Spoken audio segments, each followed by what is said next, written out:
Good morning, everyone, and good day, I should say, wherever you might be. Welcome to this very interesting Global Leaders webinar today as part of our overall platform at IERG, Wisdom Sharing Beyond the Borders, Leveraging the Power of Mentorship to Accelerate Global Growth During the Post-Pandemic COVID-19 Pandemic.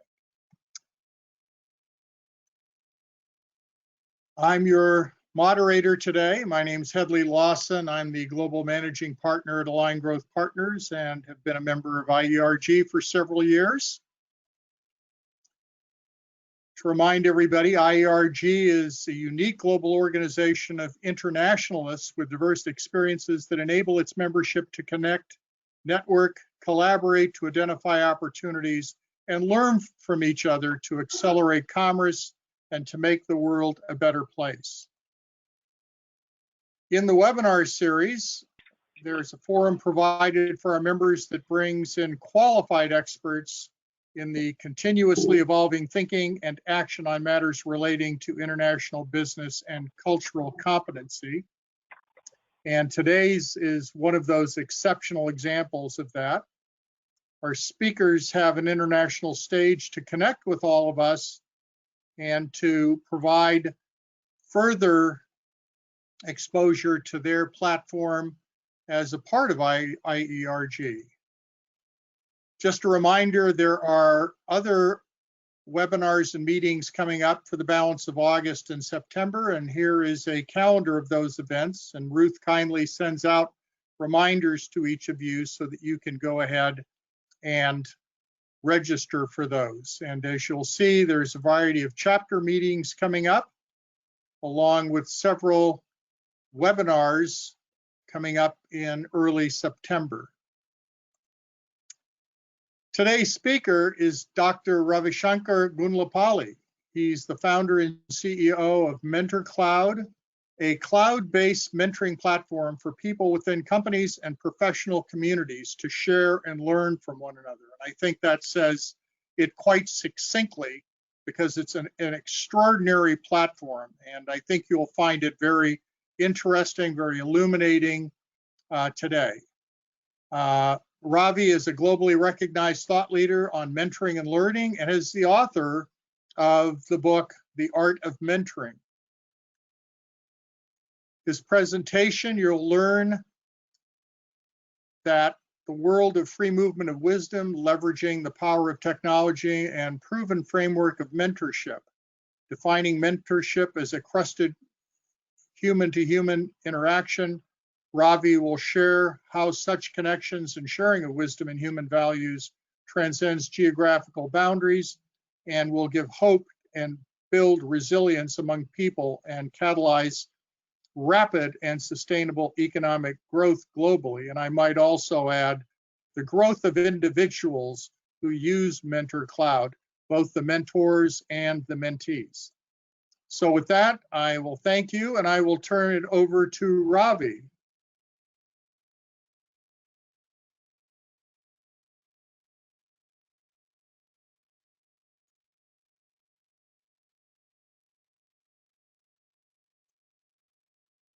Ravi, we're not hearing you.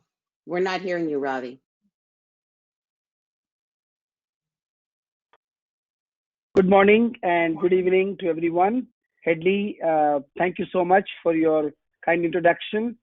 And Ruth, thank you for inviting me to your group, the International Executive Resources Group.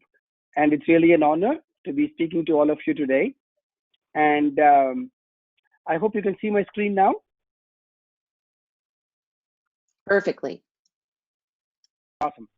All right. So what I'm going to spend the next few minutes with you is to share my vision for the world I'm envisioning.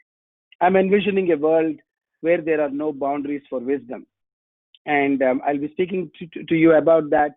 And especially as we go through this pandemic and then come out of it, I want us to be stronger, more resilient, and more united than ever before. And the metaphor I use is that of a honeybee, because honeybee is actually known to be a good example of how to take the good from everywhere and then just move on. So in our heritage, we always say a true learner should be like a honeybee. Don't sting anyone, but always get the best from every flower that you come across or every human being you come across. So really honored to be speaking with you, and we will leave enough time for a conversation and question and answers. So I want to start with a personal mentoring story.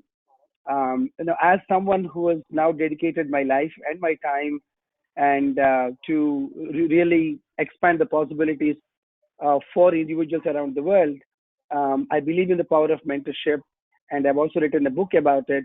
But you all may want to know, how did this all happen? So I have a story of my own. Who you see in the picture here is one of my earliest mentees, Srikanth, who is visually challenged from birth. I happened to run into him at a conference in India, and he approached me and said, "Sir, can you help me to get into MIT in the United States?" I was in India at that time. I actually traveled there to give this talk, and it was a very bold, audacious goal that he had that really got me interested. Because being in Silicon Valley, very rarely do I find people come up to me and say, "Sir, can you help me get into MIT?" So it was audacious enough that I started to learn more about him. And long story short, I started mentoring him, and over the next couple of years, he got admitted into MIT, and he graduated from Sloan School in 2015, and now running a very successful green products company in India. So that taught me a very important lesson, that the difference between sight and vision. Just having an eyesight is not enough. We also have to have a vision. And here is a man who may not be able to see like some of us, but he has an incredible vision. And that's why I learned that very important lesson for myself, is that I want to lead my life with a very strong vision of what I want to do, what I want to be known for, and what kind of legacy I want to leave in my life. And so from that experience and many other incidents that happened around that time, mentoring has now become my passion. And with the launch of MentorCloud, the company that Hedley talked about, it's a technology platform that connects mentors and mentees around the world. Mentoring also became my profession. And my vision that I wake up every morning is to impact 100 million people with the power of mentorship.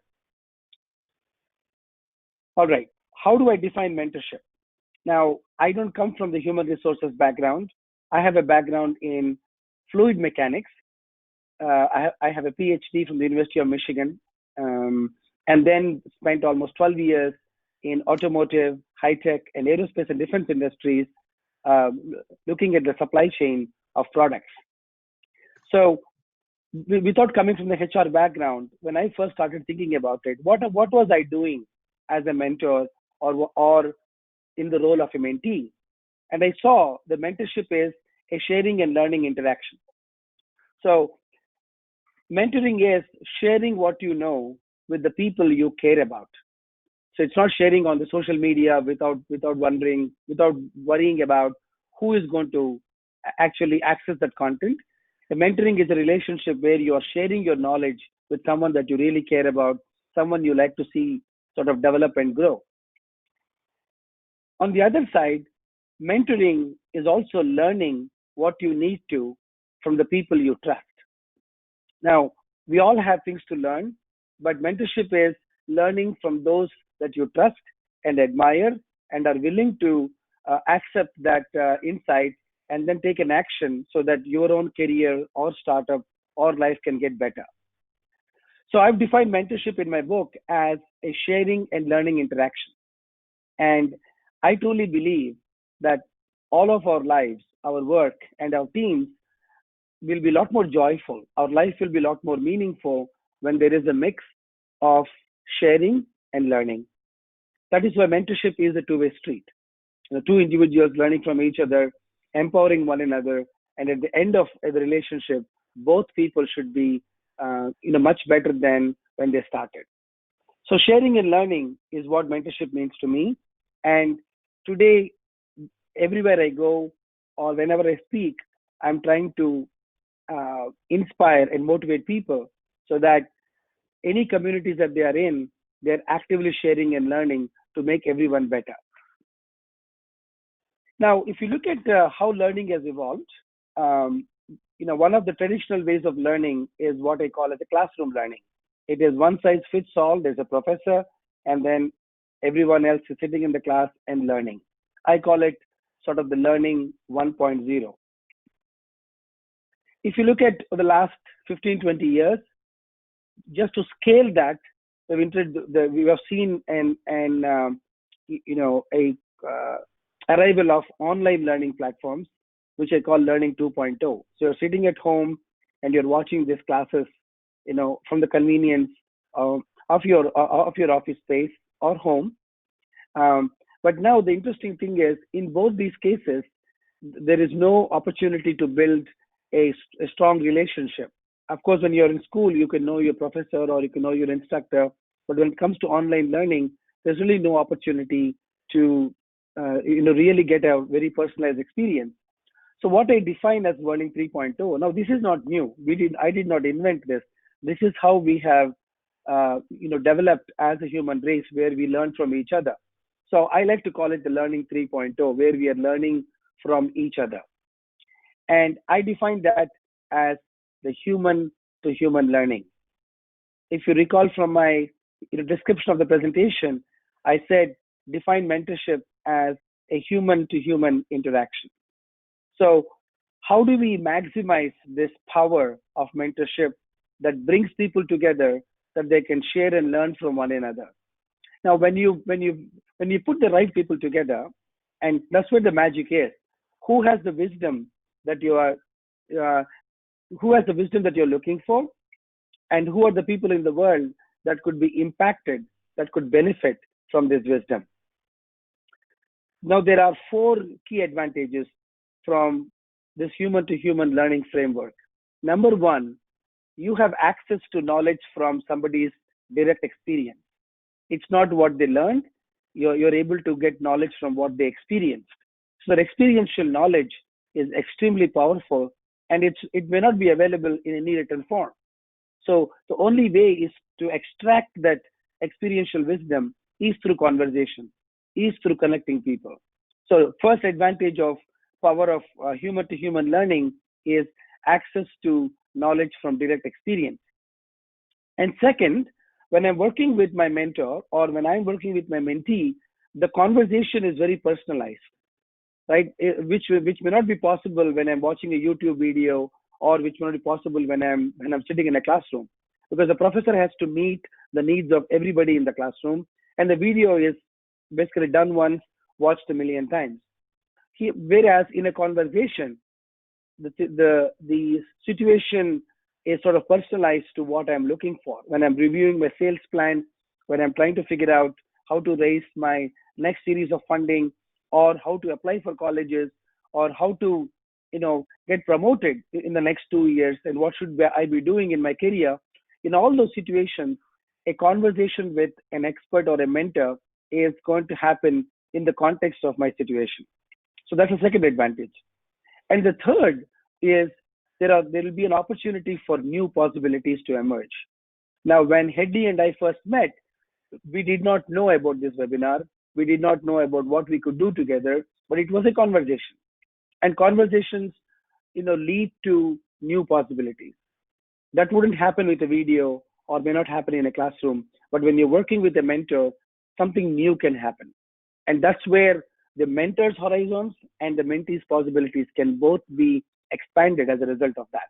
And I'm sure if I ask you to reflect on those kind of conversations, you will remember those times when your relationship sort of blossomed and new possibilities started to emerge, because both have the intent to trust and also to care in each other. And the last is relationships. Whether it is a community or in a company, we want to make sure that our people form strong relationships. And when you engage people in a mentor-mentee relationship, it also builds a long-term engagement. I'm still in touch with my mentors from 15, 20 years ago, and some of my mentees still send me updates because it builds a strong human bond. So my entire career now, having spent in supply chain world, is to really focus on how do I maximize this power of human to human learning in a way that transcends geographical boundaries. I will also use the word wisdom, and what I mean by wisdom is knowledge in context. It's knowledge from direct experience and knowledge in context. So you can look at data, you can look at information, you can look at knowledge, and the next higher level is wisdom. When to apply a specific concept in what situation is what wisdom is, which is what all of us have from all the experiences that we have gone through in our lifetime. Now, one of my mentors, one of my gurus, like they say in India, has told me very early on about the importance of flow. Now, interestingly, I have a PhD in fluid mechanics, so I understand how to optimize flow. And I've also spent several years in supply chain where I looked at how to optimize the flow of products. Because we know when the flow of products stop in any supply chain, it can be a huge disruption in availability of products. So there are three scenarios that, he told me, Ravi, when the flow of blood stops, our human body suffers. And we all know that. When the flow of money stops, it happened in US economy and global economy many, many times, the economy suffers, right? We all know that because economy is measured by the overall output, the gross domestic product, there's just a GDP, is the number of transactions that we are having. Now, if all banks stop to, loan money or make money available, then we know how economy can suffer. My premise is when the flow of wisdom stops in a company, the company will suffer because it creates silos. It creates the wheel to be reinvented. Because in an organization of 1,000, 10,000, 100,000 employees, there's lots of wisdom already available. You call it institutional wisdom, call it tribal wisdom, but it exists. The company runs because people know certain aspects about the particular domain. Now, if you don't let that flow freely to others, the up and coming leaders, sort of rising stars, that's when the company can suffer because then you're not being competitive. You're not leveraging the true strength of your sort of what I call the collective wisdom. So just as a metaphor, it's all about the flow. And whether within a company or in the entire world at large, as leaders, our mission now should be, how do I ensure the smooth flow of wisdom? Now you can see a fluid mechanics person speaking, or you could probably hear the supply chain executive in me talking about the flow. Now, again, using the same supply chain metaphor, those who have knowledge, whether it is sales and marketing, design thinking, innovation, manufacturing, whatever the area is, I call it the supply. And the young leaders, it could be new employees, it could be people who are taking on new responsibilities, or it could be new entrepreneurs. I like to call them as those who need that wisdom as demand. And what we can do in this, using technology is make sure that these two sides have no problem finding each other. And that's exactly what we are trying to do at MentorCloud, is make sure these two sides get to discover each other quickly and there's no time lost. Because in companies, when you are paying your employees, the last thing you want is an employee spending a lot of time searching for something that already exists. And so what I talk about is this idea that wisdom should flow beyond boundaries. Now, how does this fit into an actual economic model?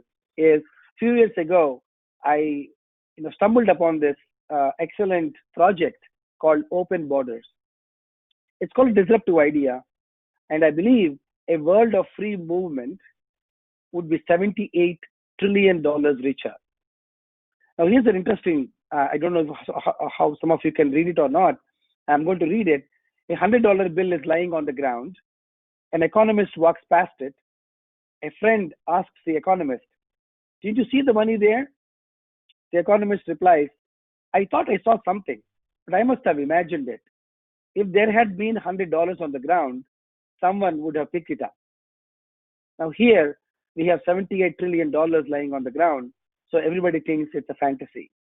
Now this is a real article in the Economist magazine from 2017, and it just was very fascinating. What is the idea of open borders? The idea of open borders is that people are able to move and work in any place in the world that most values their labor and talents. Now, those of you, you can go online, you can Google and read about open borders. This is a fascinating concept. Now, the problem is because the upside is so huge, everybody thinks it's too good to be true. So all the open borders projects have remained, within the halls of research at Harvard, at a lot of think tanks in Washington, D.C. It's really unfortunate. Now, why can't we realize this opportunity that we have in front of us? That an engineer in India or Australia can work in any part of the world where those skills are most valued and utilized. But that's not possible. So, and the reason is this even possible today? And in the world we live in right now, this concept of, a world without borders is impossible to be realized. In fact, as humanity over the last 50 years, we have drawn more boundaries. We have built more walls, trying to restrict people from moving. So I have no hope, at least in my lifetime. I hope in the future, we start to work as one, because way back when, 10,000 years ago, there were no borders. I come from India, and scientists from all over the world just traveled to India to study. India had many universities almost 8,000 years ago. So I don't know when that world will ever come back again. So the idea of open borders is very hard to imagine.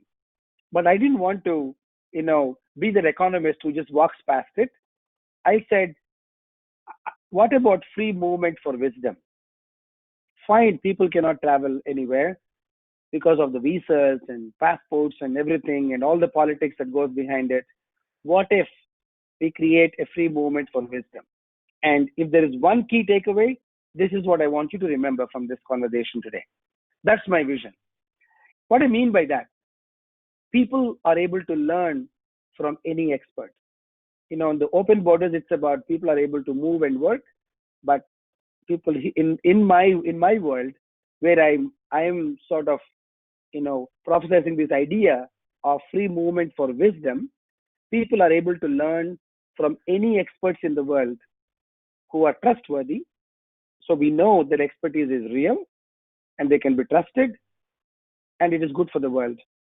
Okay, and they have the wisdom that I'm seeking. So that's what I mean by free movement for wisdom.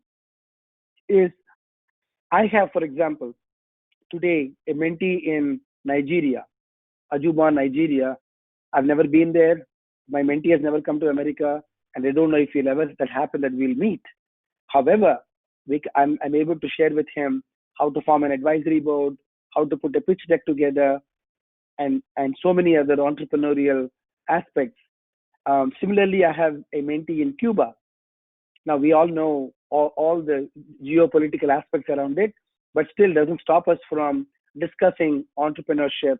He's trying to create an e-learning institute in Cuba to empower people there, and I'm able to share sitting in Silicon Valley. Like that, I have many stories of entrepreneurs in India and entrepreneurs in Asia that I'm able to work with. That is what I mean by our wisdom need not be constrained by the boundaries we draw because of politics and other factors. That world is already being built right now. And this graph here, I always joke that this is not my flight plan. I didn't travel to all these places. This is not my flights. This is actually world without boundaries for wisdom happening right now on MentorCloud, where people in one part of the world are sharing their wisdom with entrepreneurs, young women professionals, students, early career employees, retired employees in other parts of the world. So we have completely broken the barriers. And the key is, how do you bring the right people together? How do we provide them the tools? And how do we provide them the guidance so they can share and learn from each other? So when I founded MentorCloud with this idea of a free movement for wisdom, I wanted to call it MentorCloud. Now people thought, oh, it's a cloud-based software. Now it is a cloud-based software, but I was not thinking about Amazon or any other cloud infrastructure. I was actually referring to the real cloud. If you look at the real cloud, it's actually an excellent metaphor for a cycle of something good that's happening. Because if the cloud didn't exist, then we would all be sitting on the beach and boiling salt water and drinking it, because we all need water to survive. Now the cloud creates that, it evaporates, forms a cloud, moves wherever it needs to, and then showers. So that's the metaphor I had, is how do we get the best of the best insights from all over the world, from doctors, scientists, inventors, engineers, manufacturers, whoever, put it in some sort of a cloud repository in a way that's trusted, that's secure, that's sort of proven, curated, etc., and then make it available to mentees or the learners anywhere in the world. And these that are learning and growing today eventually can again become mentors for themselves, and that's how the cycle continues. And if you go back, this is what was happening in the human evolution for tens of thousands of years. So I believe that mentorship is a fantastic proven way for transferring wisdom at scale beyond boundaries. So what are the benefits? When I'm envisioning this world of open borders for wisdom, if you look in the corporate sector, I believe, and we are seeing it today, that the skills of employees can grow faster, especially with companies opening up offshore facilities, or companies in India, Australia opening up their facilities in the US. It does not matter. We can now equalize the skills of your people by connecting them intelligently. Now, what that does, it increases productivity. There are no silos, and you can make your organization extremely competitive, because you are now tapping and leveraging the collective wisdom, not just wisdom in one pocket of your organization. If you look at entrepreneurial ecosystems, the examples I gave you, entrepreneurs that I am personally mentoring, and the number of ecosystems that we support, we can create a lot of economic and community development when you create this open borders for wisdom. So my point is, open borders, the way the economists have studied, it could create $78 trillion additional GDP for the world. But with open borders for wisdom, even if we achieve 0.001% of that, I think we would have made a huge leap in overall welfare and economic development, and helping tens of millions of people achieve their full potential.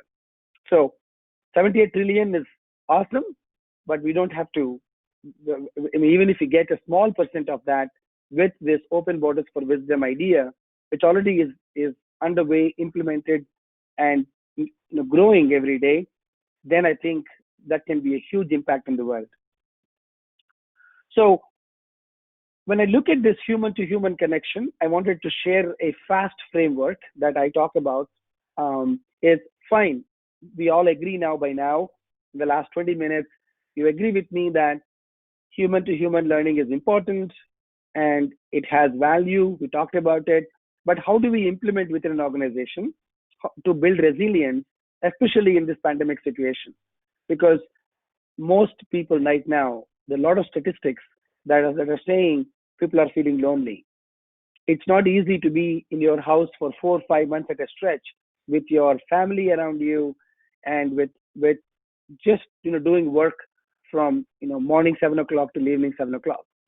And so there is a sense of isolation. We need to create a way that your people are getting connected with others who can give them hope, and these employees can become resilient when this pandemic is defeated and we all get back to work, that we are able to become stronger.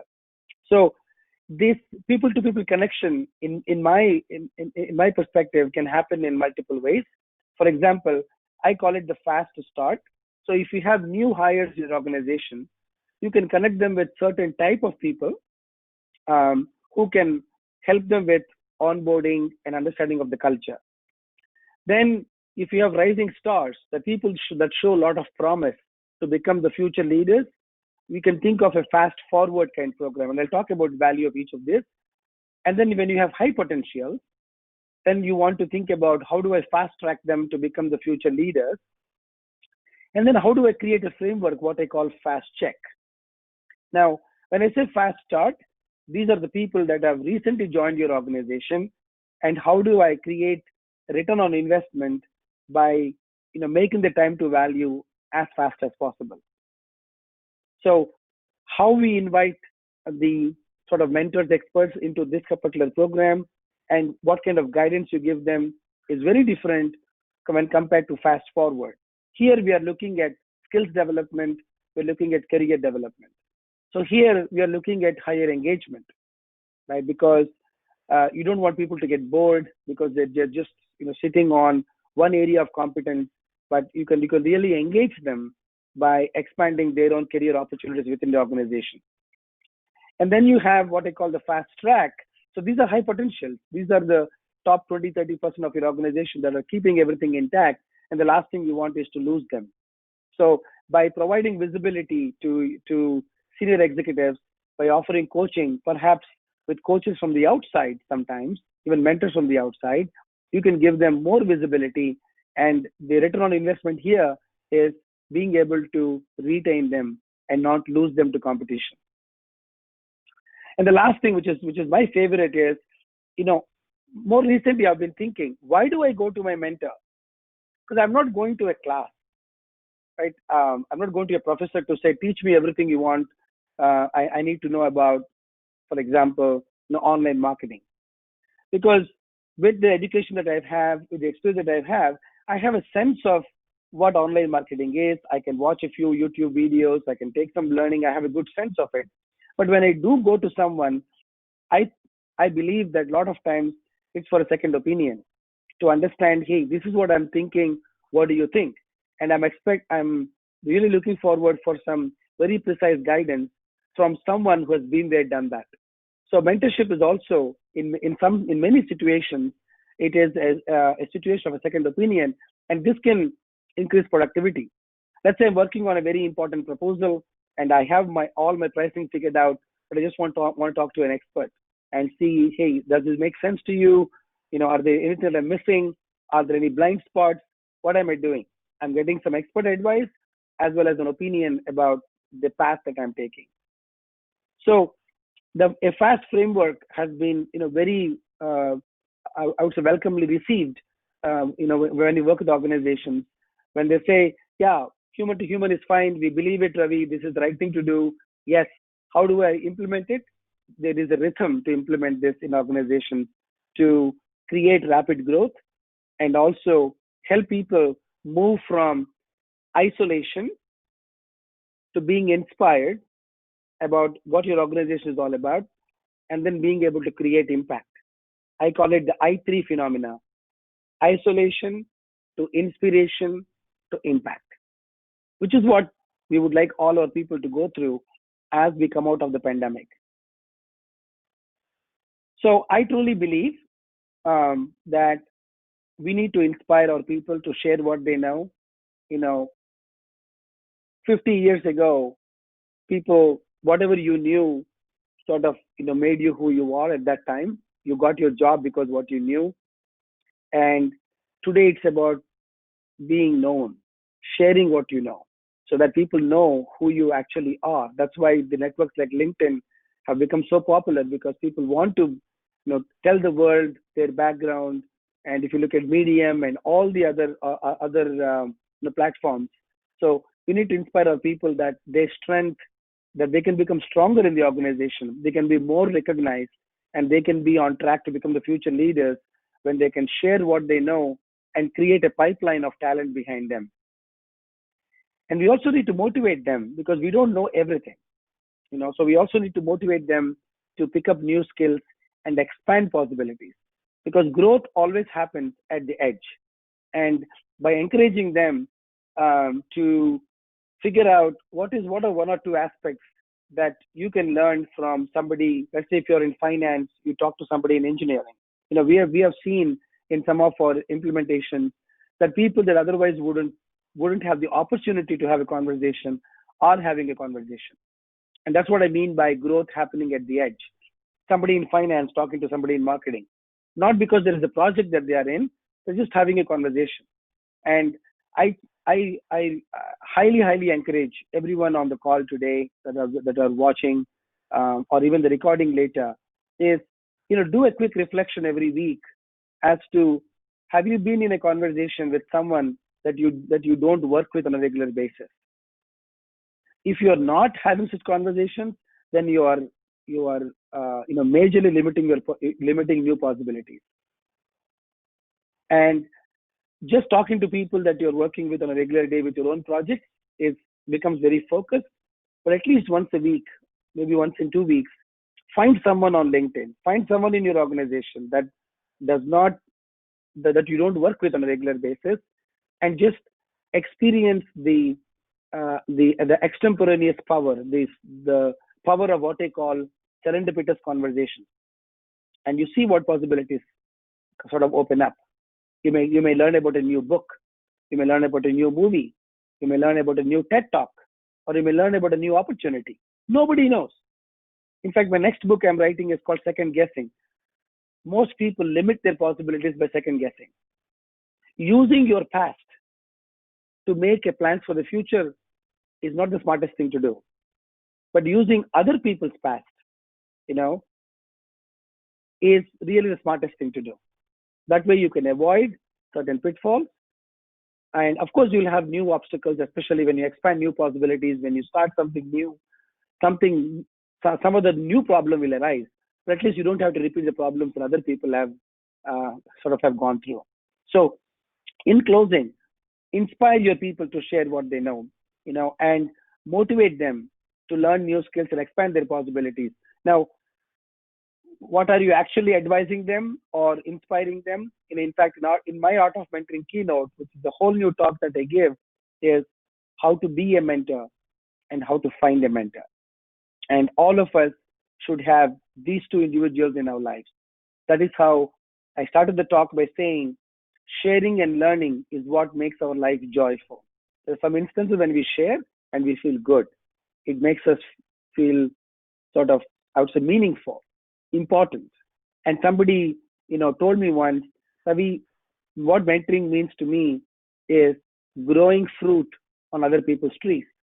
When I see my mentees flourish as doctors, engineers, entrepreneurs, it just gives me so much joy, because ultimately I am lighting somebody else's life. Likewise, when I'm learning something new and I'm able to do something new that I've never done before, that just expands my own possibilities.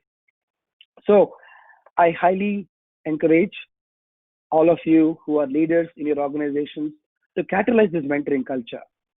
And mentoring, again, I define it as sharing and learning. It's simple. It doesn't require a lot of engineering. It's going back to our human roots, is how do we share and learn from each other. And I really hope that in all your organizations, that there are no boundaries when it comes to wisdom. So with that, thank you for the time today. I'm open for a conversation with Headley. If he has any questions he would like to ask me. And Ruth, if there are any questions from the audience, I'm happy to address. Well, Ravi, Sure. I hope everybody's found this to be extremely rewarding, because quite honestly, when you first hear about it, you think of things at a very high level. But when you understand this at a visceral level, you truly understand. When you talk about going from isolation to inspiration, to impact. I mean, those are three very powerful words in the whole scope of this. And as we think of ourselves at IERG, we are a cohort of former executives on a global basis.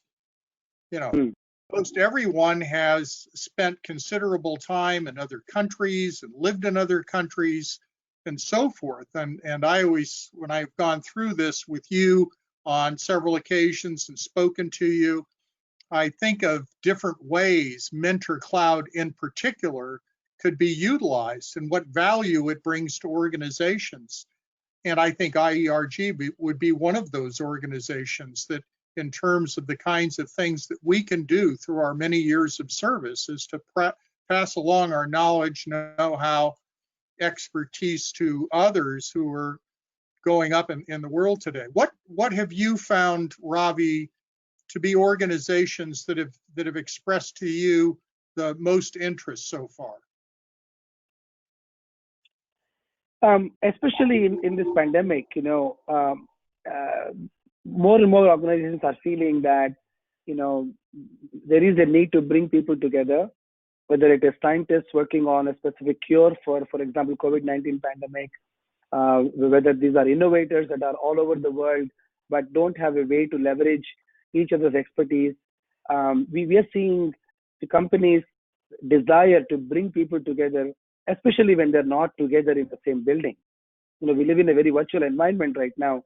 So the role of a chief people officer has become, you know, front and center for the first time.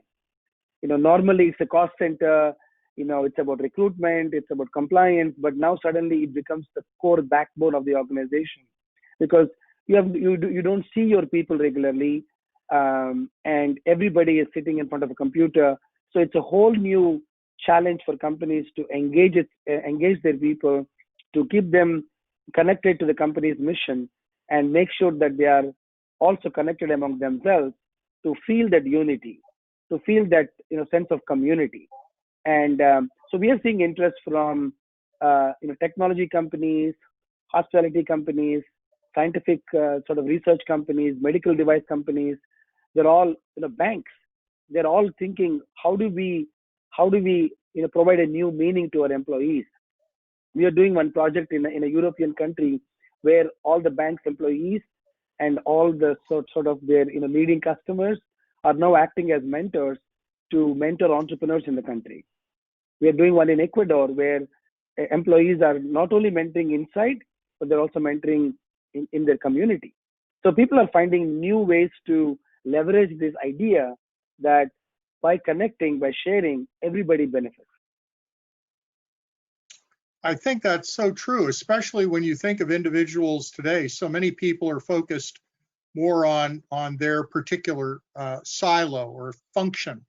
And the concept of having a mentor could be, for example, a person who is in the field of finance and wants to learn more about marketing, or wants to learn more about operations, or wants to learn more from a human resources perspective.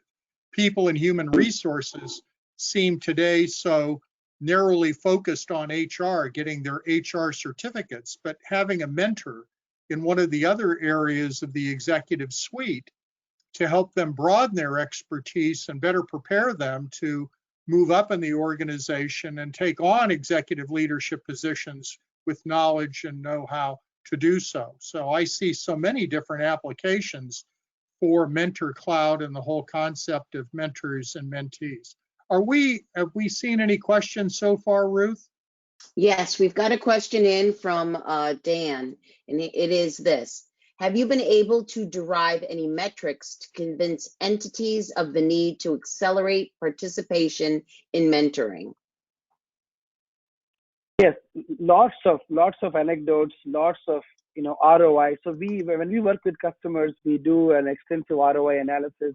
You know, how much time sort of saved from enhanced productivity.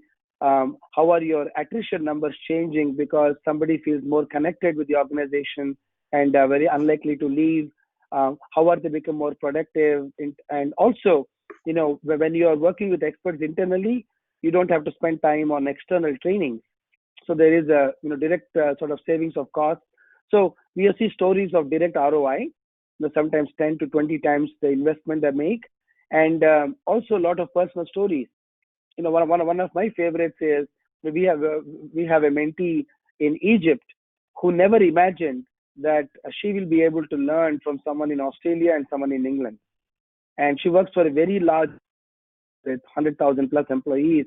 And in her testimonial, she said, I never knew I worked for such a small company. Now, so being able to connect with other experts who otherwise are not accessible.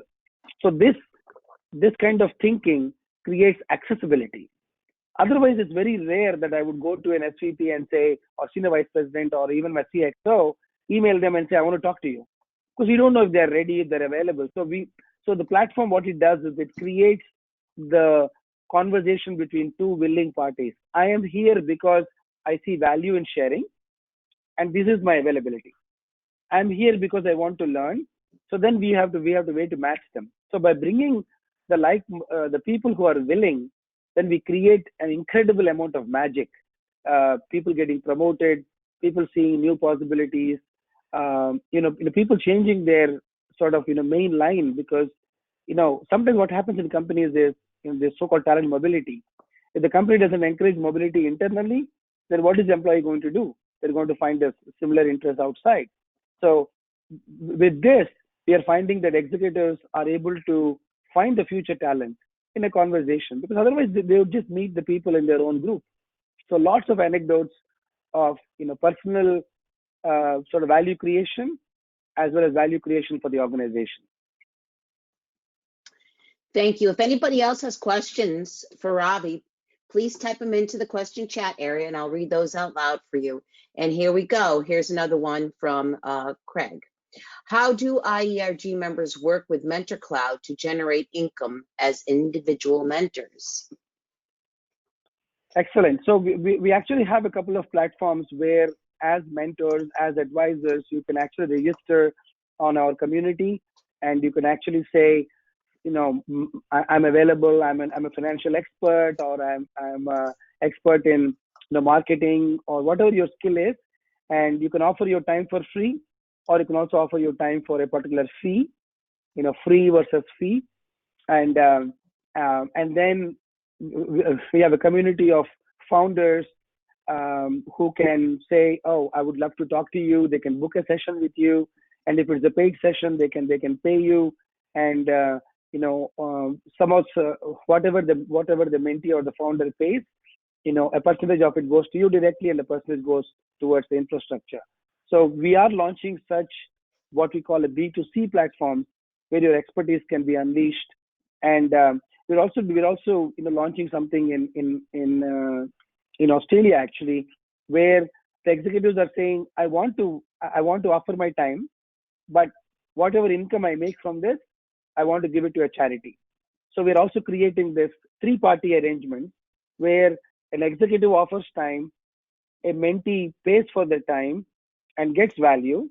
So both human beings win, but the outcome of the transaction is actually benefiting a charity. So lots of possibilities, and we can definitely, through Ruth and Headley, just let me know, and I'm happy to find the right sort of fit for you. Thanks. And here's a question from Nina. Is the MentorCloud good for small companies, say 30 people or less? And would it be available for use by educational institutions? Yeah, 30 people is a small company. It's because we have a matching algorithm. So the right use case for our technology platform is for large organizations. We say at least 1,000+ employees. But you have a specific need, you can write to me, and I can share some insights. And I'm also offering my book today, and we'll talk about that in a minute.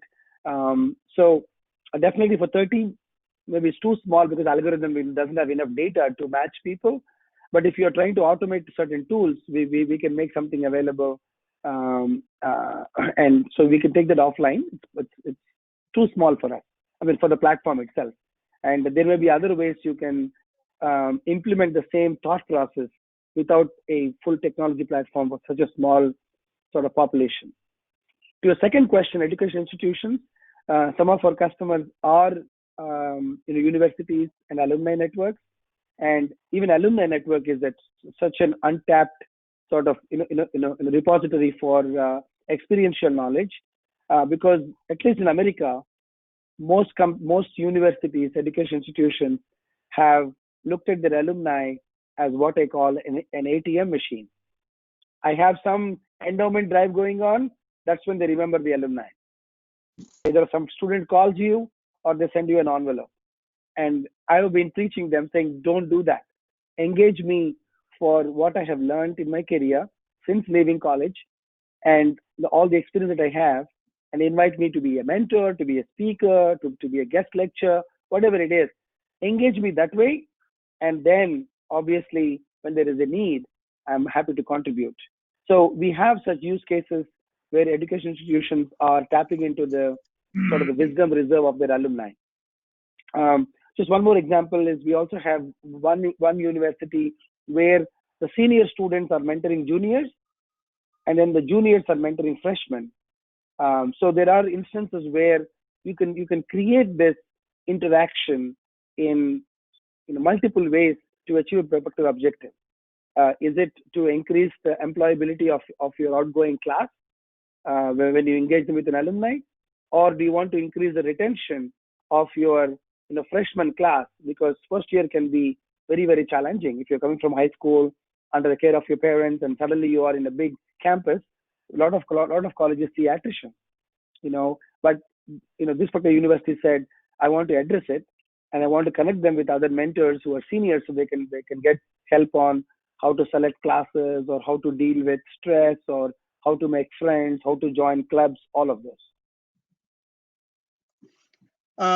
If I may add something there, Nina, and correct me if I'm wrong, Ravi. I understand that perhaps a company of 30 employees may be too small to use the application within the scope of their business. But let's take, for example, a small company in the United States that wishes to source products from another country.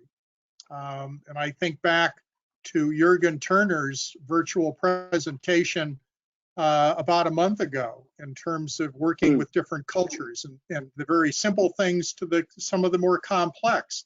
And so for those people working in that small company to have a mentor who could be from IERG, if IERG used the platform to work with different companies to help them prepare themselves for those unique challenges where they may not have the expertise within the company, but to offer those services, that could possibly be something to explore. I don't want to expand the reach of MentorCloud beyond what it may have capability for, Ravi, but I think for an organization like IERG to offer its mentoring services to a variety of companies both helps them and may help create a more robust membership within our organization.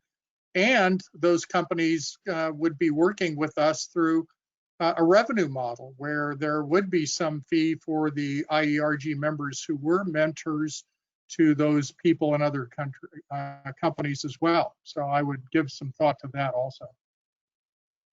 Yeah, excellent point, Hedley. In fact, we have some situations where, for example, especially small mentoring and leadership development companies, what they're doing is they're creating spaces within MentorCloud for their corporate clients. So they may be small, but each of them could be working with 20 leaders in one of their customer accounts, whether it's coaching them, mentoring them, etc. So there may be many possibilities once you expand beyond your 30, 40 people within the organization and you bring people from the outside. That's a whole new possibilities of engaging your sort of corporate customers, or even engaging external coaches. That's an excellent point. Any other questions, Ruth, that you see? Yes, we have one final question, and this is from Craig. Does MentorCloud charge a fee on the charity option you mentioned? Yeah, so we have to look at economic models, and basically there are costs involved in the platform maintenance, hosting, and all of that. So we do take a small fee out of whatever money is being transacted. So this is a new client we're going to launch next month. So looking into it, definitely we want to keep we want to make sure as much of the dollars go to charity. But yes, there will be some fee that go into the maintenance and making this platform available. Thanks, Ravi. That was the final question. Headley? Perfect. Well, If I I have may, no before other Headley takes questions. over. Yeah, I Ravi, think were there any other first of things? all, Any other things that yes. you wanted to? Yeah, so I want to give away my book for all those that took their valuable time on a Wednesday morning to listen to me. And again, one of the things I tell my mentees is to become extraordinary, you have to do the little extra. Otherwise, you just become ordinary. There are thousands of people that had the opportunity to listen to someone, because nobody knows who Ravi is, or I wouldn't know when I'm going to a talk. I always don't want to second guess. And sometimes if I can make the time, I make the time. That's how I've been able to go all over the world as a speaker and have so many sort of success in my career. So I want to thank all of you who said, let's go listen to this guy, see what he has to say. And that's the openness. An open mind can create so many possibilities. So thank you for taking the time. And my book is a giveaway for all of you. And I also want you to reflect on it, because it's not enough to have experience. One of my friends said, the experience is valuable only if you take time to reflect on it. Otherwise, you're making the same dish over and over again, and it's tasting exactly the same every time. So he told me, people say experience is great, but it is great only if you reflect on it. So I would like you to reflect on the talk today. So at least you have something for the hour that you spent with me today. You have something that you can hold on to, something that you're going to change from now on based on one or two insights that you learned today. So go to yourtakeaways.com/claim, and the code is what you see on the screen. And I think Ruth can also put it on the chat window. It's the 6G8GNV. And once you enter the passcode, there are 3 simple questions that it asks you to reflect on, and then you can download a free copy of my book. That's my gift to you beyond whatever I could share today. And thank you all. And make mentoring part of your life, and in yourself, as well as for your organizations that you are working with or that you are guiding. And please stay safe. And let's all hope and pray that this pandemic is defeated and we restore normalcy in the world, in a whole new world, and that we make the world a better place for all. Thank you all. Thank you, Ravi. This was an excellent presentation. It's invaluable to us, and we can't thank you enough for taking time from your already extremely busy schedule to visit with us today. Ruth, any last words? Nope, that's it. Thank you very much, everyone. And we look forward to seeing you at our next webinar next month. Thank you. Thanks Thank you again. so much, Ruth, for all the help and the logistics. It worked out beautifully, and we are on the dot at 10 o'clock. Awesome. Thank you so much. Everybody have a great day.